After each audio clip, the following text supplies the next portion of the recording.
Jonim dovcha olib beraymi, yeysanmi? Dovcha yo'q-ku holi. Ibisan chilib o'ynarsan topaman, qara.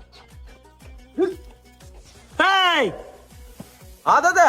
Ahol daraxtda dovcha yo'q, nima gulini to'kib o'tirsan daraxt o'tmaymi? Hozir. Daraxtda dovcha yo'q, bu yosh kelin-kuyovlar romantika qilmaydi, daraxt gulini to'kadi. Astag'firullah. Voy, kelin chaponi bor ekan. Shuni kiyib tualetga borib keling. महीना रसीदा वो माल का शोला मेरा फुल हो रची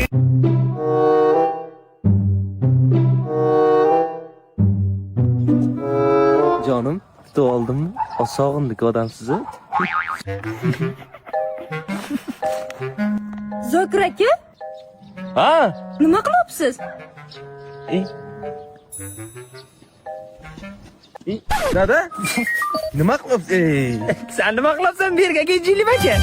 O'g'lim shunaqa prikol qilasiz. Yo'q, ay, men o'tirman qo'liyu. Bor, jonim. Ya dada shunaqa prikol etishgan. Endi Mana qarang, qo'ying gaplaringizni qo'ying. Keliningiz bilan biz yaqinda bir biznes boshlamoqchimiz. Shunga ana uydagi mashina sotmoqchidik. Nima deysiz? Siz aytaylik. mana mashina sotasan hozir.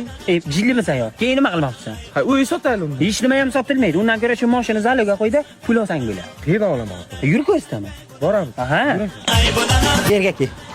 Menga qarab acham, hozir Qarako'l tumani Kurukda joylashgan pul makonda mashina bilan uy garov evaziga pul beradilar. 10 milliondan 300 milliongacha. Qancha muddati? 6 oydan 4 yilgacha beradilar. Zo'r ekan. Keyin ana uni ham eshitdim, mashina beradi. Ha, bu yerda mashinani beradilar, rasroshkaga bo'lib to'lasha foizsiz. Astak nomerlarga telefon qilsa qo'shimcha ma'lumotlar olaverasan. Zo'r ekan, ha. Nima qilding darov? Nima qildim? Jonimdek quchoqlar. Yerga kel.